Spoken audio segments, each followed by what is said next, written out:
The sky was unusually dark that morning, but it wasn't clouds causing the gloom. It was something far stranger, far more terrifying. People across the globe stepped outside their homes, staring upward with wide eyes. Thousands of ships, no, tens of thousands, filled the heavens. They stretched as far as anyone could see, like a swarm of metallic insects blotting out the sun. The news channels went wild, broadcasting images and shaky videos captured by phones. No one knew what these ships wanted or why they had come. All they knew was that Earth was no longer alone. In a small cabin nestled deep in the forests of Montana, Daniel Carter watched the spectacle through his kitchen window. His hands tightened around the edge of the counter as he processed what he was seeing. He had always suspected something like this might happen. After years serving in the military, he'd learned to trust his instincts. And right now, those instincts screamed trouble. Beside him, his younger sister Emily stood frozen, her phone clutched tightly in her hand. She had been tracking strange radio signals for months, odd bursts of noise coming from space, and she couldn't shake the feeling that this invasion was somehow connected. "Do you think they're here to talk?" Emily asked hesitantly, breaking the silence. Daniel shook his head. If they wanted to talk, they wouldn't have brought an army. His voice was calm, but there was a tension in it that made Emily uneasy. She glanced at the shelves lined with canned food and supplies. Over the years, Daniel had prepared for disasters, though nothing quite like this. Still, she felt a flicker of hope knowing they weren't completely unprepared. Meanwhile, high above Earth, aboard one of the alien vessels, things were just as tense. Reno, a young pilot with sharp features and restless eyes, stared out at the blue planet below. He didn't understand why they were attacking. The orders had come suddenly, without explanation. Commander Vrax, a stern figure with a reputation for ruthlessness, barked commands to the crew. "We are here to conquer," he said coldly. "Resistance will be crushed." But not everyone shared Vrax's confidence. As the first wave of ships descended into Earth's atmosphere, panic spread among the invaders.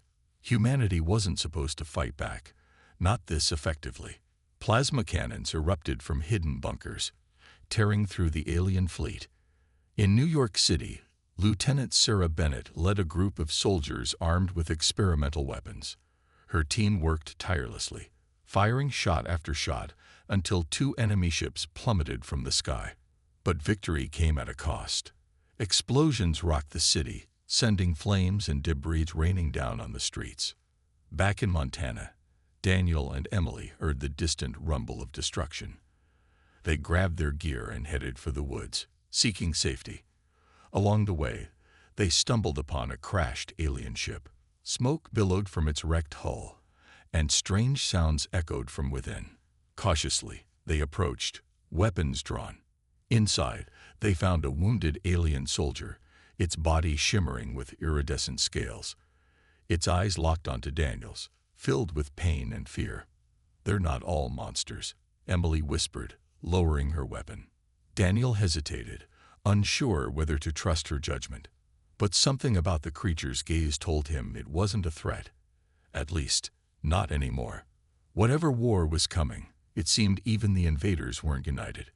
And as the day wore on, both humans and aliens began to realize the real danger might not be each other. The battle raged on, and it quickly became clear that humanity wasn't going down without a fight.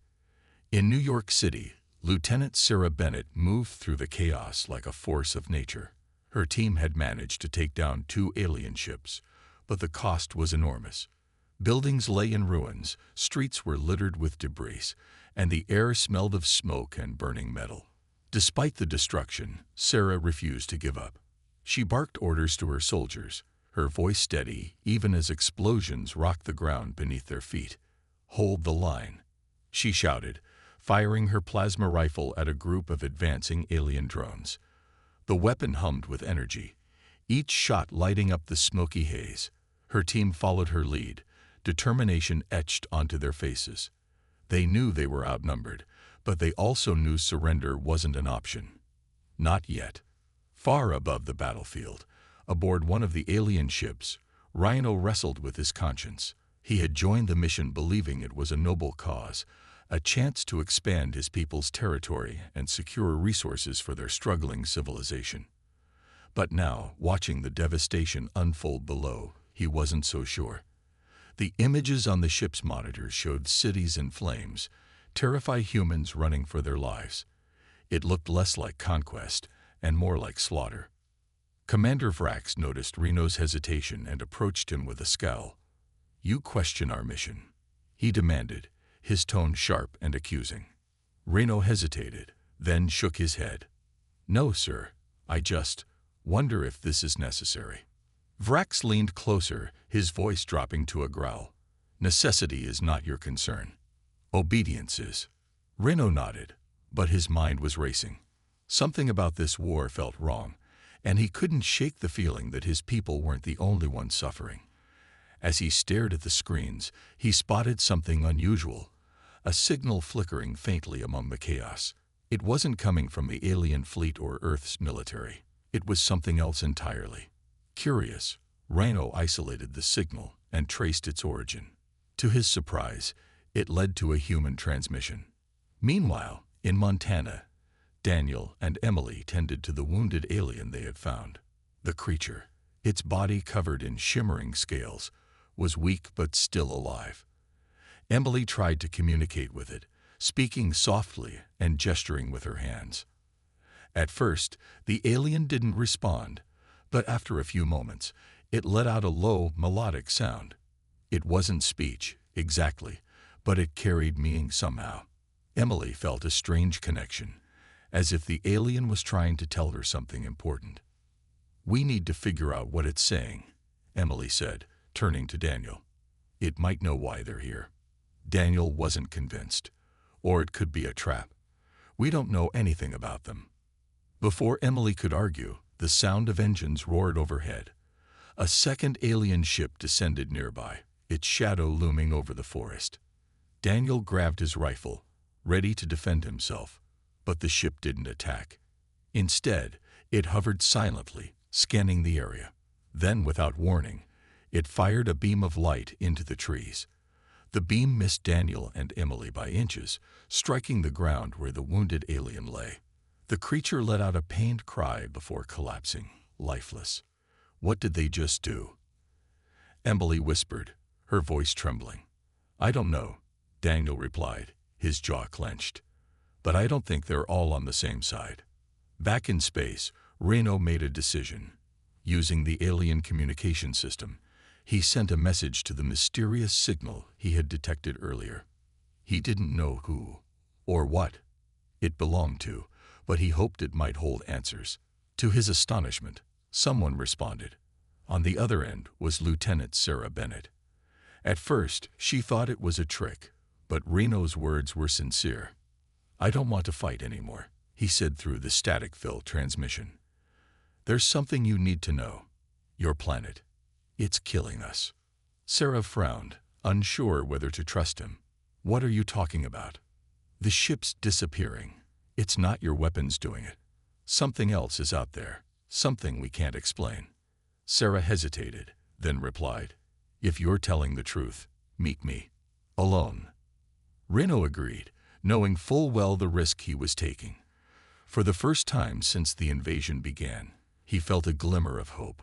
Maybe, just maybe, there was a way to stop the bloodshed before it consumed them all. The alien ship vanished as quickly as it had appeared, leaving Daniel, Emily, and the lifeless alien behind. Smoke curled from the scorched earth where the beam had struck, and the forest was eerily quiet. Emily knelt beside the creature, her hands trembling as she touched its shimmering scales. She felt a deep sadness, not just for the alien but for everything that was happening. It wasn't supposed to be like this, two sides destroying each other without even understanding why. "We need answers," Daniel said, breaking the silence. His voice was firm, but there was a flicker of doubt in his eyes. "If they're killing their own kind, then maybe we're not the real enemy here." Emily nodded slowly. "But where do we start? We can't exactly march up to one of their ships and ask." Daniel glanced at the horizon. Maybe we don't have to. Remember those signals you were tracking before all this started? You said they were coming from somewhere under the ocean. Right. Emily's eyes widened. You think whatever's down there has something to do with this? It's worth checking out, Daniel replied. If the aliens are scared of it, maybe we should be too. Far away, in a makeshift command center buried deep underground, Lieutenant Sarah Bennett waited anxiously. Reno had agreed to meet her, but trusting an alien wasn't easy. She stood near the edge of a crater left by one of the earlier attacks, her rifle slung over her shoulder. The night air was cold, and the stars above seemed dimmer than usual, overshadowed by the alien fleet still hovering in orbit. When Reno finally appeared, he came alone, stepping cautiously out of the shadows. His movements were slow, deliberate, as if he expected her to shoot him on sight. Sarah kept her hand near her weapon, but didn't raise it. For now, she would listen. You said something is killing your ships, she began, her tone sharp but steady. Explain. Reno hesitated, glancing back at the sky. It's not us doing it, or you. Something ancient. We've seen energy readings rising from beneath your oceans. Ships sent to investigate never return. Whatever it is, it doesn't care who we are. It destroys everything. Sarah frowned. And you expect me to believe this? I don't care what you believe. Rhino shot back, his voice tinged with frustration. I'm telling you the truth because I don't want to die for nothing. Before Sarah could respond, a loud rumble shook the ground. Both of them turned toward the sound, watching as a distant section of the ocean lit up with an unnatural glow. A massive wave surged upward, followed by a deafening roar that echoed across the landscape. Something was rising from the depths, something enormous. In another part of the world, Daniel and Emily met up with Dr. Laura Klein, a marine biologist who had spent years studying the ocean floor. Her face was pale, and her hands trembled slightly as she spread out maps and charts on a table. I've been tracking anomalies for months, she explained. Strange energy spikes, unusual seismic activity. It's like the ocean is alive. Alive? Daniel asked, raising an eyebrow. You mean like some kind of creature? Laura hesitated. Not exactly. More like a system, an ancient defense mechanism, maybe. If the aliens disturbed it, it could explain what's happening. Emily leaned forward.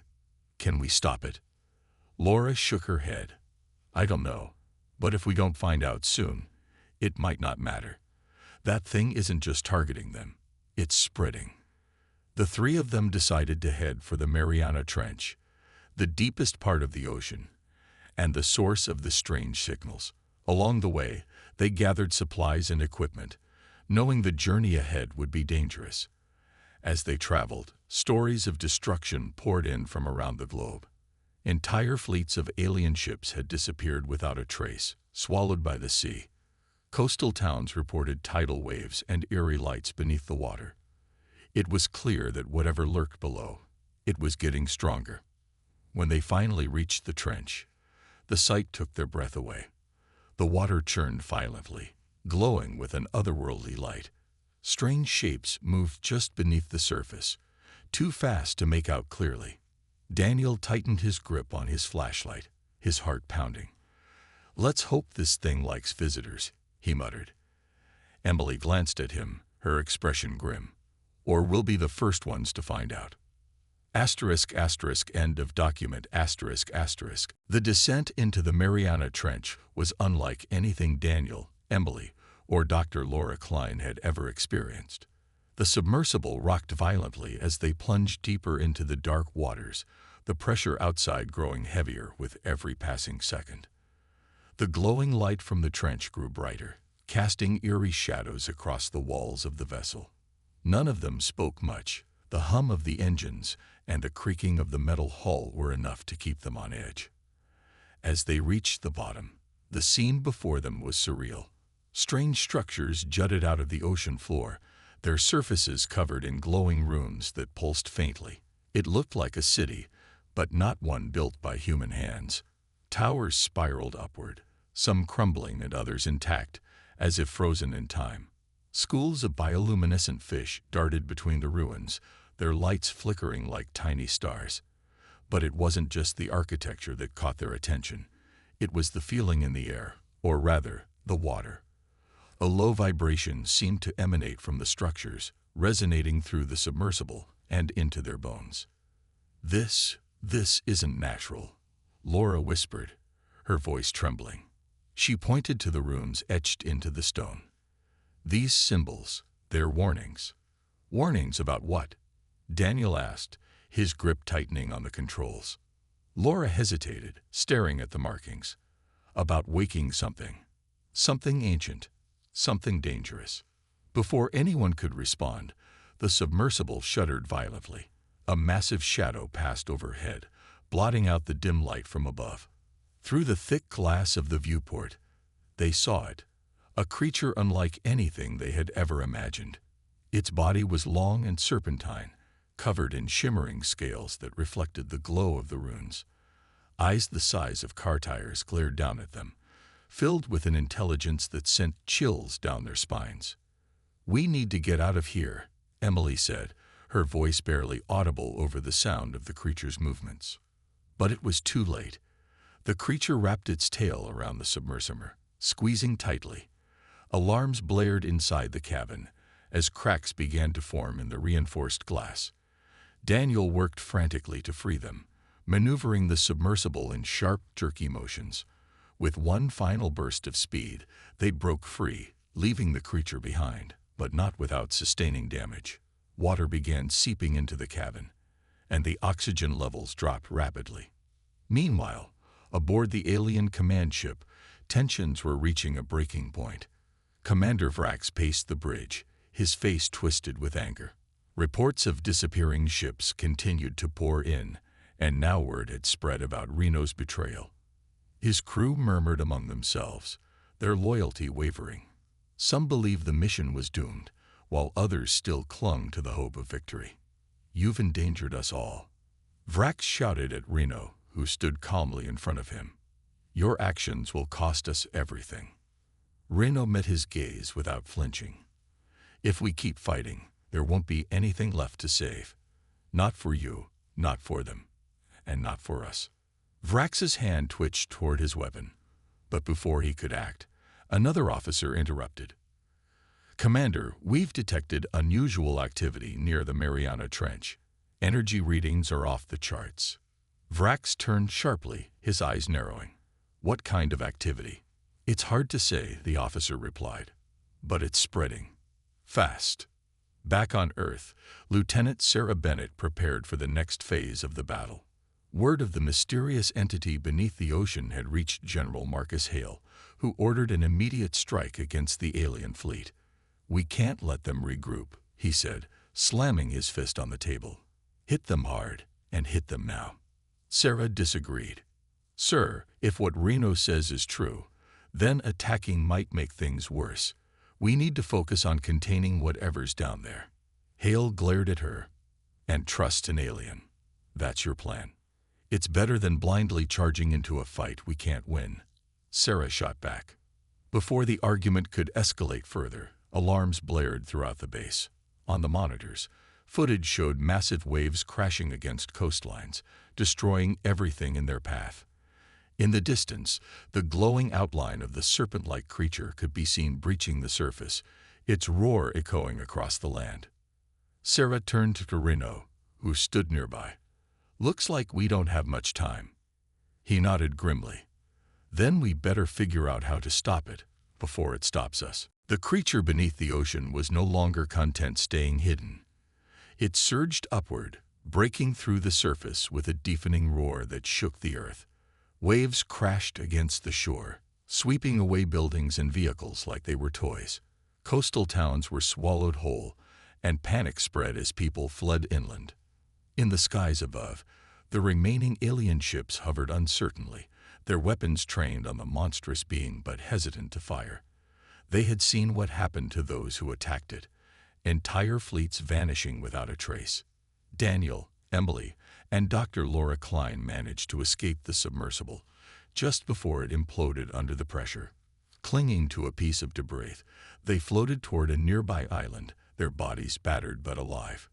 The glowing runes from the underwater city lingered in their minds, especially one phrase Laura had translated moments before the chaos. "Do not awaken the Guardian. It's protecting something," Laura said between gasps for air as they reached the shore. "That thing. It's not just a monster. It's a weapon." "A weapon for who?" Daniel asked, helping Emily onto solid ground. "For Earth," Laura replied grimly. "This planet has its own defenses. That creature, it's been here for millions of years, maybe longer. And now we've woken it up." Sarah and Reno watched the destruction unfold from a safe distance, their faces pale. The general's orders had been clear: launch a full-scale assault on the alien fleet while they were distracted by the creature. But Sarah knew it would only make things worse. The entity wasn't choosing sides. It was wiping out everything in its path. "We need to warn them," Sarah said, turning to Reno.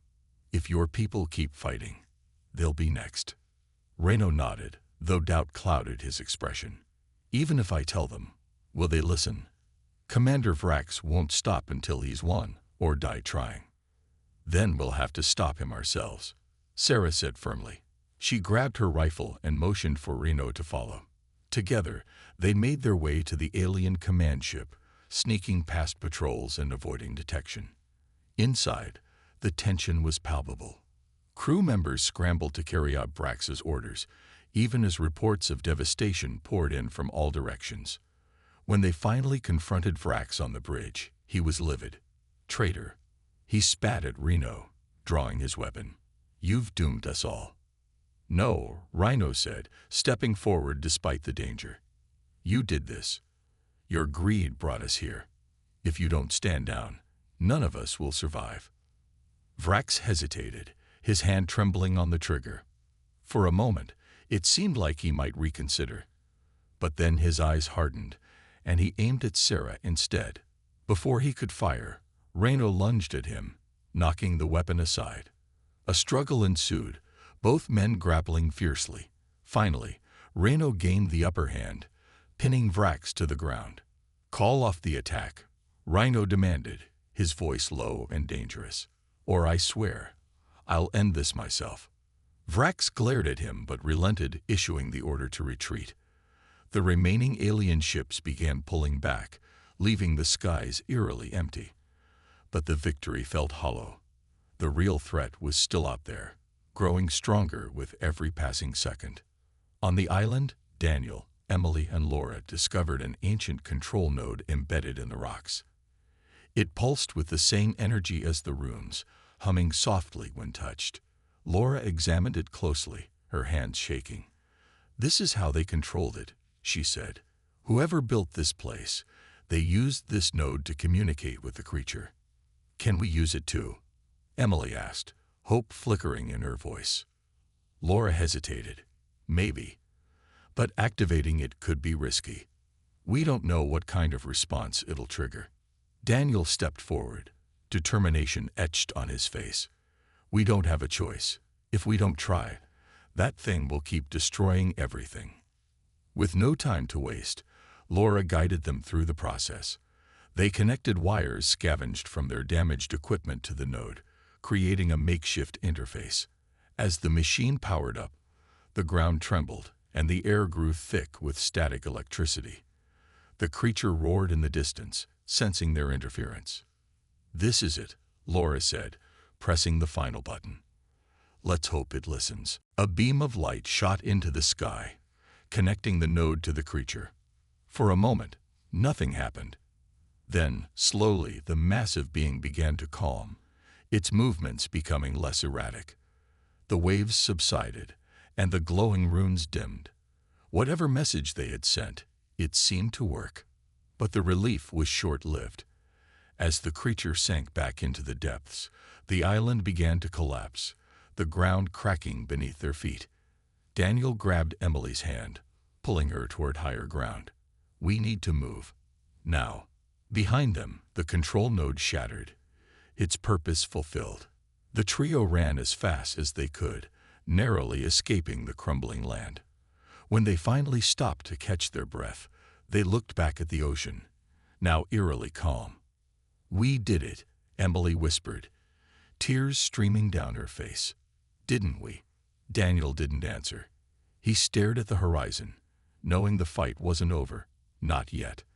The calm after the storm was deceiving. Though the creature had retreated into the depths, its presence still lingered in the minds of everyone who had witnessed its power. Daniel, Emily, and Laura stood on the edge of what remained of the island, watching as rescue boats approached in the distance. They were exhausted, their bodies bruised and their clothes torn, but they knew the battle wasn't truly over. The ancient guardian had been contained for now, but at what cost? And for how long? Back aboard the alien command ship, Rhino faced the consequences of his actions. Commander Vrax had been arrested by his own crew, his reckless leadership finally catching up to him. Without Vrax's orders driving them, the surviving aliens began to question why they had come to Earth in the first place. For many, the answer no longer seemed clear. Some argued that staying would only lead to more destruction, while others believed there might still be a way to salvage their mission. Sarah stood beside Reno on the bridge, staring out at the damaged fleet. "You saved us," she said quietly, breaking the silence. "Your people might not see it that way, but you did." Reno shook his head. "I didn't do it for them, or for you. I did it because I couldn't let this go any further. If we keep fighting, none of us will survive." Sarah nodded, understanding his words all too well. "What happens now?" "I don't know," Rhino admitted. "But I can't go back to my home world. Not after everything that's happened. Not when I know what we almost caused." Before Sarah could respond, alarms blared across the ship. On the monitors, strange energy readings began to spike once again, this time closer to land. The creature wasn't done yet. It was moving, heading toward the mainland where millions of humans lived. "We have to warn them," Sarah said urgently. She turned to Reno. "Will your people help?" Reno hesitated, then nodded. "For now, yes. But if we don't stop that thing for good, nothing else will matter." Meanwhile, General Marcus Hale had gathered what remained of Earth's military forces. The news of the creature's renewed activity spread quickly, and panic set in among the soldiers. Many questioned whether humanity could stand against such a force, especially after seeing entire cities wiped out in moments. But Hale refused to give up. He ordered every available weapon and resource to be mobilized, determined to protect what was left of the planet. When Daniel, Emily, and Laura arrived at the military base, they were greeted with equal parts awe and suspicion. Laura explained the situation as best she could, showing the generals the data they had collected from the control node. "That creature isn't just attacking blindly," she said. "It's responding to something. Something we triggered. Then how do we stop it?" Hale demanded, his voice sharp. Laura hesitated before answering. "We don't. At least, not directly. That creature is part of Earth's system. It's been here far longer than we have. If we try to destroy it, we might make things worse. What we need to do is find a way to communicate with it, to show it we're not a threat." Hale frowned but didn't argue. Deep down, he knew she was right. Destroying the creature might only unleash something even more dangerous. As night fell, a plan began to take shape. Using the remnants of the alien technology and Laura's knowledge of the runes, they devised a signal meant to mimic the language of the ancient civilization that had built the underwater city. The hope was that the creature would recognize the message and retreat permanently. Daniel volunteered to lead the team responsible for deploying the signal. Alongside him were Emily, Sarah, Reno, and a small group of soldiers willing to risk everything.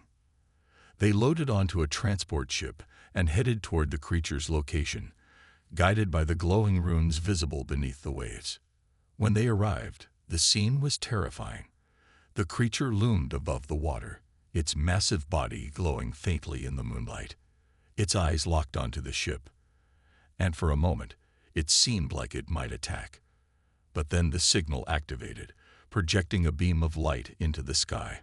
The runes pulsed in response, and the creature paused, tilting its head as if listening. "It's working," Emily whispered, her voice trembling with relief. But the victory came at a price. As the creature sank back into the ocean, the transport ship began to break apart, caught in the wake of its departure. Daniel shouted for everyone to evacuate, helping each person onto lifeboats. By the time he reached the last boat, the ship was already sinking. He jumped into the water just as the vessel disappeared beneath the waves. When the survivors reached shore hours later, they were greeted as heroes. The creature was gone, and for the first time in days, there was hope.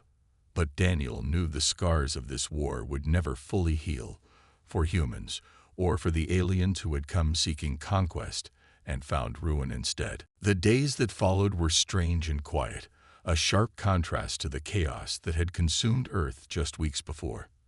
The alien ships still lingered in orbit, but they no longer attacked.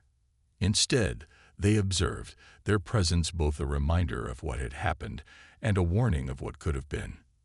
Reno stayed behind on Earth, choosing exile over returning to a society he no longer trusted.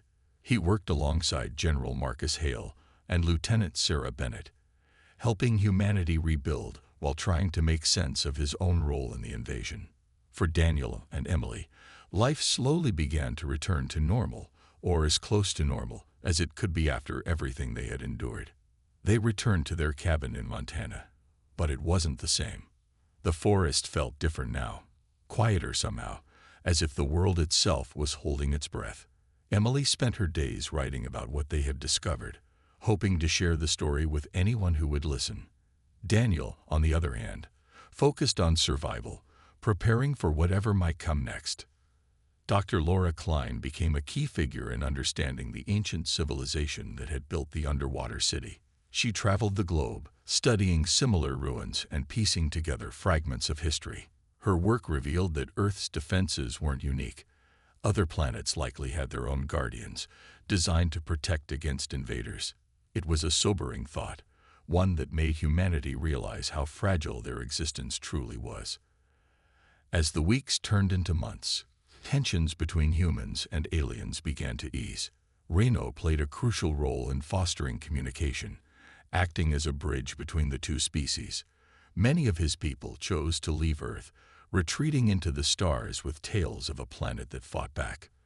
But some stayed, seeking redemption for the destruction they had caused. Together, they worked to repair the damage, planting trees where forests had burned and rebuilding cities that had been reduced to rubble.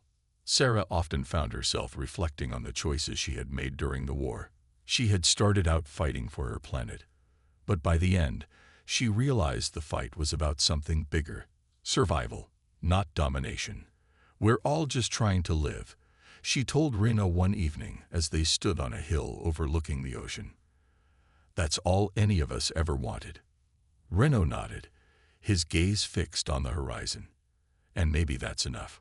Despite the progress, scars remained. Families mourned loved ones lost in the conflict, and entire communities struggled to recover. But amidst the pain, there was hope. People began to see Earth not just as a resource or a territory to claim, but as a living, breathing entity capable of protecting itself. The lessons learned from the invasion changed the way humanity viewed their planet and each other. One day, Daniel received a letter from Emily. She had decided to stay in New York City, working with scientists and politicians to ensure nothing like this would happen again. "We can't undo what's been done," she wrote, "but we can learn from it. That's the only way to move forward." Daniel smiled as he read her words. For all the destruction and loss, there was a sense that something good might come from it. Humanity had faced an enemy far greater than themselves and survived, not through strength or weapons, but through cooperation and understanding. On the hilltop near the ocean, Reno watched the sunrise, feeling a peace he hadn't known in years. He didn't belong here, not really, but he had found purpose.